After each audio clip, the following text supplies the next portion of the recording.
प्रश्न विचारायला गेलाय की वारीविषयी खेट्यांच्या विषयी तुम्ही बोललात. आम्हाला थोडंसं निवृत्तीनाथांच्या बद्दल जाणून घ्यायचं आहे, कारण ते ज्ञानेश्वरांचे गुरु आहेत.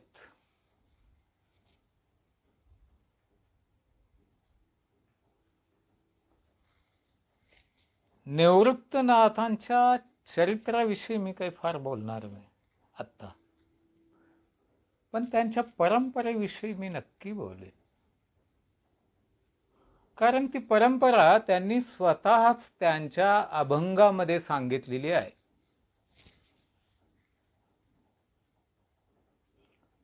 आणि जेव्हा व्यक्ती स्वतःबद्दल बोलते तेव्हा ती खूप अचूक बोलते. हा अभंग प्रथम मी ऐकवतो, ऐका.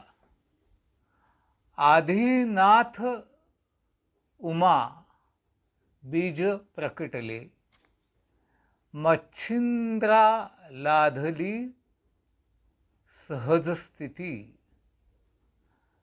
तेची प्रेम मुद्रा गोरक्या दिधली, पूर्ण कृपा केली गयनी नाथा, वैराग्ये तापला सप्रेमे निवाला, ठेवा जो लाधला शांती सुख, निर्द्वंद्व निशंक विचारिता मही, सुखानंद हृदयी स्थिर झाला,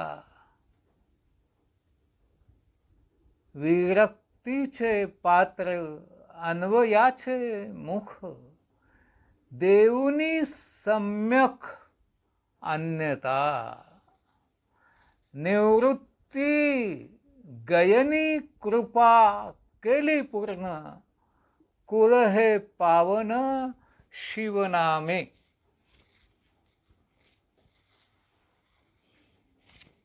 शिवनामे असा असलेला हा कुळाचार आहे.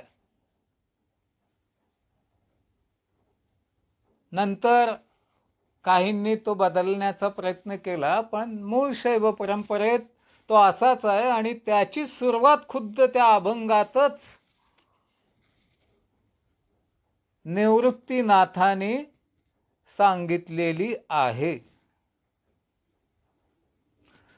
आरंभ काय आहे? आदिनाथ उमा बीज प्रकटिले. आदिनाथ कोण? नाथ संप्रदायामध्ये शंकराचं नाव आदिनाथ असं आहे. तो आदी आहे, आरंभ आहे, आणि तो ह्या समस्त मोक्ष विश्वाचा नाथ आहे. आणि त्याची ती स्वाभाविक अशी पत्नी उमा त्याच्या सोबतच आहे. आणि त्यांच्या बीजातून जे प्रकट झाले, बीज प्रकटिले, हे बीज प्रकटले संपूर्ण, त्या बीजानच जी सहज स्थिती आहे ती मच्छिंद्रनाथांना दिली.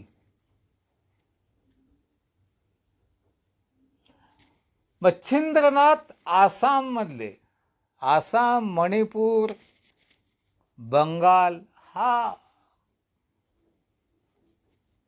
मच्छिंद्रनाथांचा प्रदेश. तिथं या नवनाथांची, लक्षात घ्या, नवनाथ म्हणजे नवनाथ नव्हे, नवनाथ म्हणजे नवे असे नाथ. त्याआधीही नाथ होऊन गेले. आदिनाथ, ऋषभनाथ, पार्श्वनाथ, महावीरनाथ अशी सुद्धा एक परंपरा आहे. तेव्हा नाथ आधी सुद्धा होऊन गेलेत, नाथ काय आत्ताचे नाही. मग पशुपतीनाथ, भैरवनाथ अशीही एक परंपरा आहे.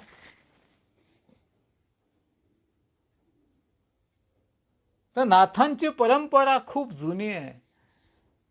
परंतु 5व्या शतकामध्ये हळूहळू तिला ग्रहण लागायला लागले, तेव्हा तिचं नूतनीकरण, तिला नवकरण ह्याची सुरुवात मच्छिंद्रनाथांनी केली आणि त्यांच्यापासून नवनाथांचा आरंभ झाला.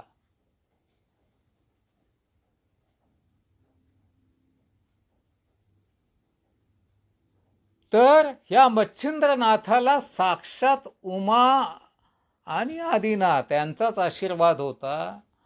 यांच्या कृपेनं मच्छिंद्रला काय लाभलं असं निवृत्तीनाथ सांगतायत. ते सांगतायत सहज स्थिती लाभली. सहज हा शब्द खूप महत्वाचा. सहज स्थिती ही अंतिम स्थिती आहे. बाकीच्या सर्व स्थित्या ज्या आहेत त्या असहज स्थित्या आहेत, त्या सहज स्थित्या नाहीत. मग तुम्ही त्या स्थित्यांना काहीही नावं द्या. तुम्ही जागृत म्हणा, प्रकट म्हणा, मुक्त म्हणा, स्वाभाविक म्हणा, गुप्त म्हणा, सुप्त म्हणा, लुप्त म्हणा.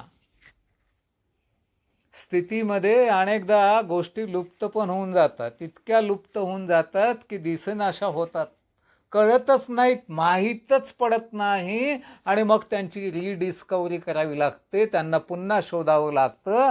आणि हे जे पुन्हा शोधणं आहे, लुप्त जे झालेलं आहे ते पहिल्यांदा काढणं, मग ते गुप्त कसं झालं ते शोधणं, मग ते सुप्त अवस्थेत काय असेल त्याचा अंदाज घेणं, आणि मग ते सुप्त आहे जे झोपलेलं आहे त्याला प्रकट करणं, त्याला प्रकट केल्यानंतर जागृत करणं, आणि जागृत करून ते संपूर्णपणे आपल्या आचरणात आणून तृप्त होणं.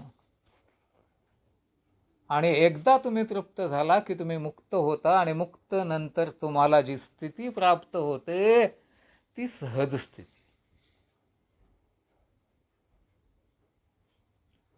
असहज असण्याचे अनेक प्रकार आहेत. गुप्तमध्ये तर तुम्ही असहज आहात हे सुद्धा कळत नाही. सुप्तावस्थेत धाकधूक सुरू होते.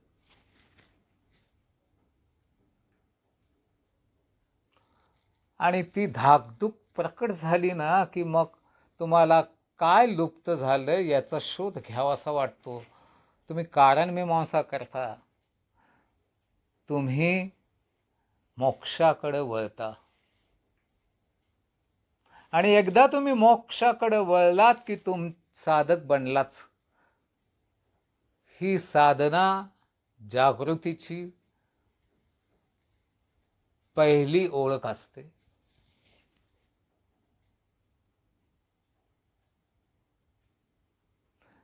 आणि मग तिचा प्रवास हळूहळू मुक्ततेच्या दिशेनं व्हायला लागतो. तुम्ही मुक्त होता आणि मग जी स्थिती प्राप्त होते ती सहज. अशा स्थितीला मच्छिंद्र प्राप्त झाले असे निवृत्तीनाथ म्हणतायत. आणि मग काय झालं? तेची प्रेम मुद्रा गोरक्या दिधली. जी सहज स्थिती आहे ती प्रेम मुद्रा पण आहे. मुद्रा हा शब्द खास शैवांचा शब्द आहे. आणि सहज आहे ते प्रेम आहे, असहज आहे ते अप्रेम आहे, आणि अप्रेम आहे तर द्वेष आहे, मत्सर आहे, लोभ आहे.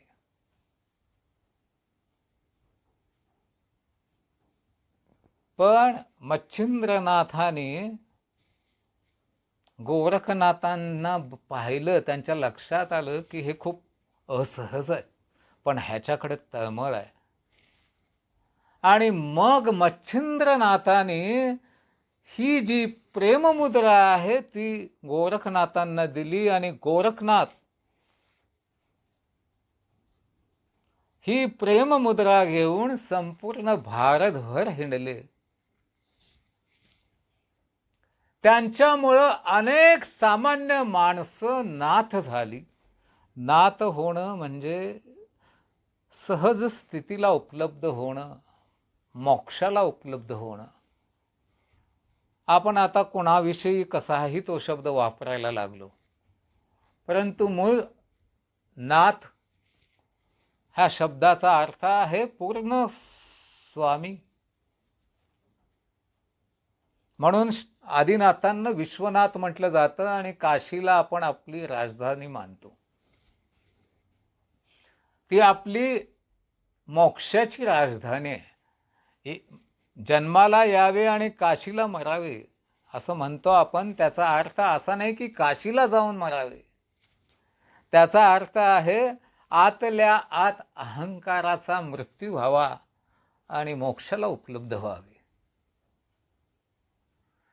तर अशी ही सगळी प्रेममुद्रेची कृपा गहनी नाथांच्यावर झाली, गहिनीवर झाली आणि गहनी हा नाथ झाला, गहनी नाथ झाला. आणि मग तो वैराग्ये तापला सप्रमे निवाला, ठेवा जो लाधला शांती सुख.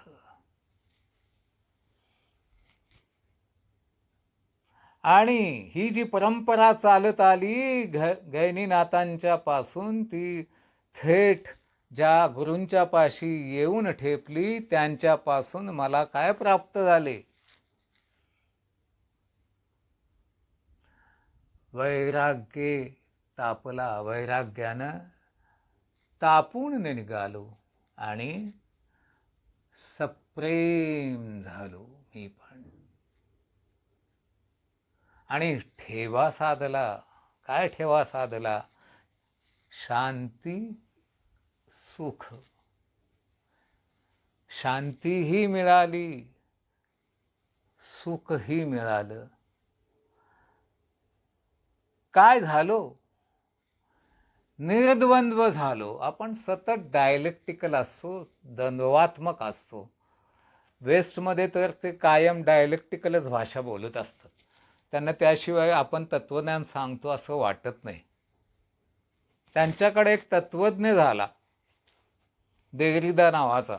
त्यानं तर हे बायनरी अपोजिशनमुळं संपूर्ण वेस्टर्न ट्रॅडिशनचं किती नुकसान झालंय हे खूप छान रीतीनं त्याच्या ग्रॅमॅटॉलॉजी नावाच्या पुस्तकामध्ये दाखवून दिलेलं आहे. सतत बायनरी, सतत द्वंद्व ही वेस्ट ट्रॅडिशन राहून गेले तत्वज्ञानाचे. आणि म्हणून ते तत्वज्ञानच राहिलं. कारण तत्वज्ञानात द्वंद्व असतं, पण दर्शनामध्ये निर्द्वंद्व स्थिती असते. द्वंद्वाचा लोप होतो. ती स्थिती मला प्राप्त झाली असं निवृत्तीनाथ सांगतात इथं. ते सांगतायत निशंक म्हणजे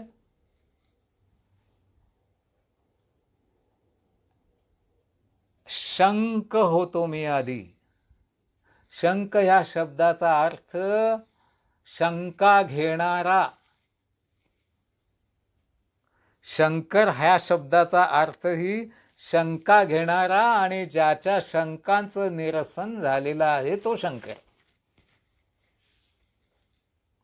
तर शंक होतो, निशंक झालो. शंका घ्या. शंका घेतल्याशिवाय तुम्ही योग्य गुरुपाशी पोचणार नाही. आपल्याकडे फार छान शब्द आहेत, सुशंक आणि कुशंक.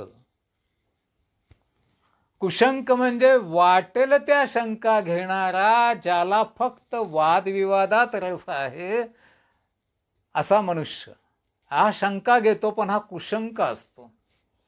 त्याच्या मागे तळमळ नसते, मोक्षाची प्यास, मोक्षाची आस,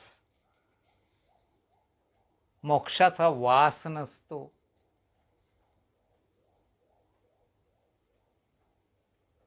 अशी माणसं कुशंक होतात. सुशंक मात्र तळमळीने शंका घेणारा तो सुशंक. पण सुशंक काय किंवा कुशंक काय,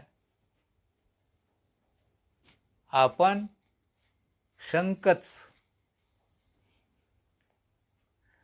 म्हणून निवृत्तीनाथ म्हणतायत, द्वंद्व गेलंच पण शंकही गेला. शंक गेलं, सुशंकही गेला, कुशंकही गेला, उरलो निशंक. म्हणून निर्द्वंद्व निशंक.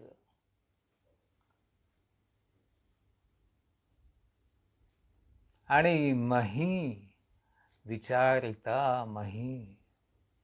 मही म्हणजे महिमा आणि बुद्धी, बुद्धीचा महिमा आणि गोडवाही.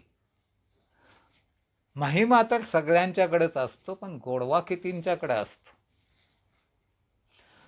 माझ्या बुद्धीला गोडवा प्राप्त झाला आणि मग जी स्थिती हृदयी स्थिर झाली ती काय होती. पहिली स्थिर झाली आणि ठेवा तर लाभलाच होता, तो माझ्याकडे आला शांती सुखाचा. गहिनीनाथांच्याकडं जो होता तो मलाही प्राप्त झाला आणि मला प्राप्त झाली स्थिती सुखानंद. स्थिर सुखानंद लक्षात घ्या. मुखानंद म्हणजे मुखे पुरताच फक्त चेहऱ्यावर दिसणारा उथळ आनंद, तो मुखानंद. आणि सुखानंद म्हणजे संपूर्ण आनंद, तो मला प्राप्त झाला. मी त्या सुखानंदात स्थिर झालो.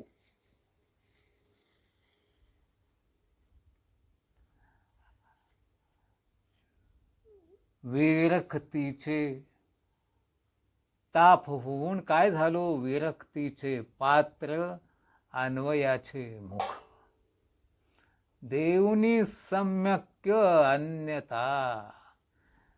विरक्तीचे पात्र झालो म्हणजे पात्र बघा वाहतय, पण वाहतीये काय आतमध्ये रक्त नाही, विरक्त. रक्ती आणि विरक्ती, जी रक्तातून वाहते ती रक्ती. आत्ताच्या भाषेत सांगायचं तर तुमच्या जेनेटिक्समध्ये तुमची जी जीन्स आहे ते तुमचे जीन्स, ते रक्त, ती रक्ती. पण या जीन्सच्या मूलधर्मातून जन्मणारे जे स्वार्थापासून अनेक असे गुण आहेत, या सगळ्यापासून मी मुक्त झालो, विरक्त झालो. म्हणून ती विरक्ती आणि विरक्तीचं पात्र झाला. पात्र म्हणजे देह. इथं देह अवघा विरक्तीचं पात्र होऊन गेलं आणि अन्वयाचे मुख झालो. अन्वय आवश्यक आहे. अन्वयाचे अनेक प्रकार आहेत. अर्थान्वय पण आहे, शब्दान्वय पण आहे. अन्वयाचे मुख झालो. आता मी जे बोलील ती वाणी शिवाची वाणी.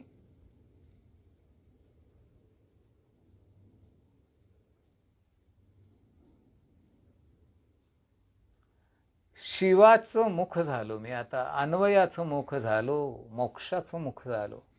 माझ्या मुखातून आता वाणी येईल ती फक्त मोक्षाची. आणि पुढं देऊनी सम्यक अन्यता. सम्यक अन्यता, अतिशय सुंदर असं शब्द आहेत दोन. एकीकडं अन्यता आहे, सम्यक आहे. आता अन्यता, एकीकडे मी अन्य झालेलो आहे आणि दुसरीकडे मी सम्यक झालेलो आहे.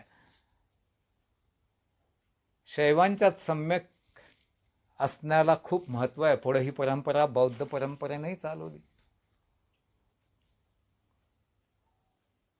तरी सम्यक अन्यता आहे. आणि म्हणूनच निवृत्ती गैनी कृपा केली पूर्ण, कुळ हे पावन शिवनामे. शिवनामाचं हे कुळ आहे. सगळे शैव आहेत, नाथ संप्रदाय आहे, बच्छिंद्रनाथ आहेत, गोरखनाथ आहेत. या सगळ्यांचं मिळून हे शिवनामाचं कुळ आहे. हे शिवनामाचं कुळ आता मी त्यात दाखल झालो गैनीनाथांच्यामुळं, आणि ह्या गैनीनाथांनी कृपा केली पूर्ण. त्यांच्या कृपेनं मी साधना केली आणि पूर्ण झालो. आता मला काही अन्य गोष्टीचं लेणं देणं नाही उरलं, घेणं देणं उरलं नाही. आणि हे कुळ हे पावन, पावन म्हणजे पवित्र.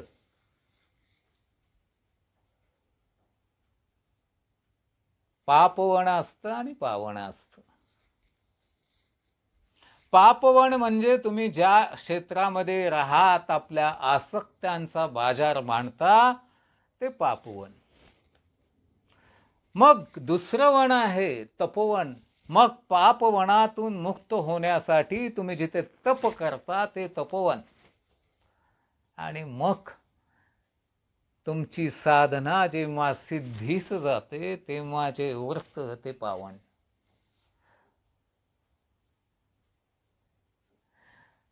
कुळ हे पावन, हे पावन लोकांचं कुळ आहे. त्यात मीही दाखल झालो शिवनामात. तर निवृत्तीनाथांचं हे कुळ आहे. आणि ह्या कुळाचा संपूर्ण विस्तार म्हणजे निवृत्तीनाथ, ज्ञानेश्वर किंवा ज्ञाननाथ, सोपाननाथ आणि मुक्तादेवी किंवा मुक्ताबाई, मुक्ताई.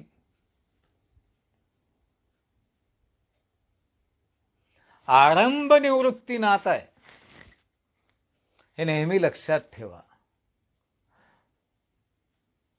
आणि तिथून मग ती परंपरा वाढत गेली, वृद्धिंगत होत गेली.